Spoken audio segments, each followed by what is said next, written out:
साथ मेहमानों का एक खास पैनल इस वक्त जुड़ा है।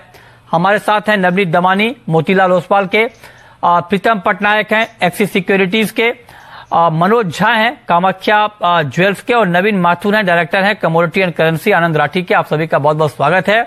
हम बात करते हैं गोल्ड की, क्योंकि गोल्ड में हमने देखा कि इसी साल गोल्ड की चाल कितनी बार बदली है। जब यूक्रेन और रूस का युद्ध शुरू हुआ उसके बाद बहुत बड़ी तेजी हमने गोल्ड में देखी। उसके बाद जिस तेजी से मार्केट ने छलांग लगाई, उसी तेजी से उसी रफ्तार से मार्केट ने गोता भी लगाया और बहुत तेज गिरावट भी हमने गोल्ड की कीमतों में देखी।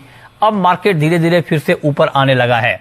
तो मेरा सबसे पहला सवाल मनोज जी आपसे होगा, चूंकि आपने सबसे पहले ये बात कही थी हमें कि गोल्ड की तेजी टिकेगी नहीं, और वो हुआ भी। गोल्ड में बहुत गिरावट आई।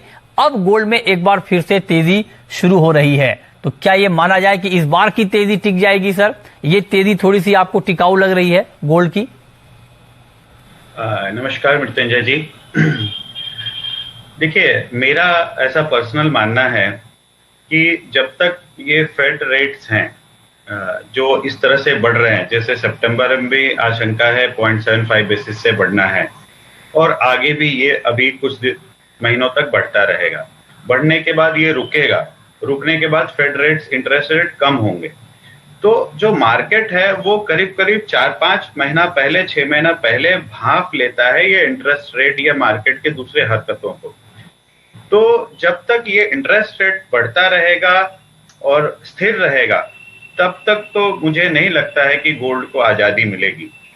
लेकिन अगर जब ये समय आएगा, कहीं शायद साल भर बाद आए, तो जब इंटरेस्ट रेट घटने की आशंकाएं होंगी, उससे कुछ महीनों पहले गोल्ड में जो है थोड़ी हमें तेजी नजर आ सकती है। अभी जो है ये फिलहाल मुझे एक ओवरसोल्ड जोन में था गोल्ड, जो वहां से बाउंस बैक दिखा है, और ये टेम्पररी बाउंस बैक है।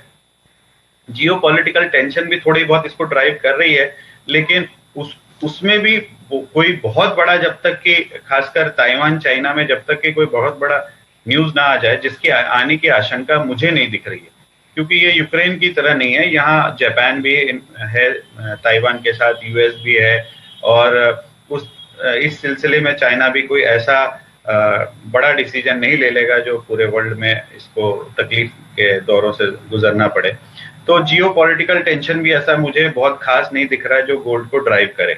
इन्फ्लेशन तो ऑलरेडी आपने देख चुका है कि 41 इयर्स के हाई पे जा गया, फिर भी गोल्ड को बहुत बड़ा सपोर्ट नहीं मिला। हाँ, ठीक है। तो मतलब आप ये कह रहे हैं कि गोल्ड में बहुत ज्यादा तेजी आपको अभी इस वक्त दिख नहीं रही है, क्योंकि आप कह रहे हैं कि फैक्टर जो है, जो इंडिकेटर हैं, जो फंडामेंटल हैं, वो बहुत ज्यादा आपके हिसाब से आप कह रहे हैं कि सपोर्टिव नहीं है। टू द पॉइंट सवाल मनोज जी आपसे, आप भी कह रहे हैं कि बहुत तेजी नहीं। कम से कम सर, हम आजादी का अमृत महोत्सव मना रहे हैं और हमारी थीम है कि मंदी से आजादी। कम से कम मन रखने के लिए आप बोल दें कि हाँ ठीक है, गोल्ड मंदी के दायरे से बाहर आ रहा है, लेकिन आप अपने पुराने आउटलुक पे कायम है।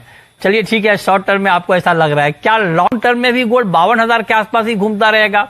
मान लीजिए किसी का नजरिया लंबा नजरिया है, गोल्ड में इन्वेस्टमेंट करना चाहता है, उनके लिए आपका सुझाव क्या है? देखिए, ये तो मैं कई बार बोला हूँ कि gold is one of the special item for the investors of India. हमारे इंडिया में जितने भी इन्वेस्टर हैं उनके लिए गोल्ड सबसे सेफ हेवन है। ये टेम्पररी, अभी आगे जो मुझे 1 साल दिख रहा है, 6 महीना दिख रहा है, वो गोल्ड में बहुत ज्यादा तेजी नहीं दिख रही है। लेकिन एक बार जब फेड रेट रुक जाएंगे या कम होते जाएंगे, तो डेफिनेटली फिर उसके बाद गोल्ड एक नई ऊंचाई पे जा सकता है। लेकिन टाइमिंग मुझे गोल्ड थोड़ा सा नरम दिख रहा है। और जो बाकी पैनलिस्ट ने बोला कि अभी फिलहाल दिवाली तक जो है आपका सीजन, अगला 2-3 महीना, इसमें कोई बहुत बड़ा मंदी भी नहीं दिख रहा है मुझे, और गोल्ड अभी साइडवेज ही चलता रहेगा फिलहाल कुछ दिनों तक।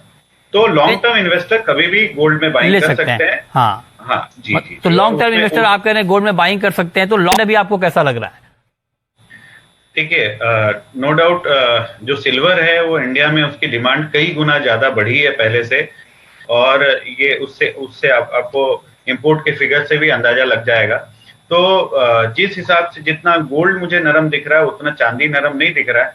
लेकिन कभी सब चीजें स्टेबलाइज होने लगी तो चांदी आपको एक अच्छे ऊंचाई पे दिख सकता है। लेकिन आप रुक सकते हैं चांदी के इन्वेस्टमेंट को। आप 50,000 52,000 पे कभी भी आपको एक बार खरीदने को मिल सकता है चांदी, इसमें कोई डाउट नहीं है। चांदी पर आपकी ये राय। बहुत शुक्रिया मनोज जी आपका जुड़ने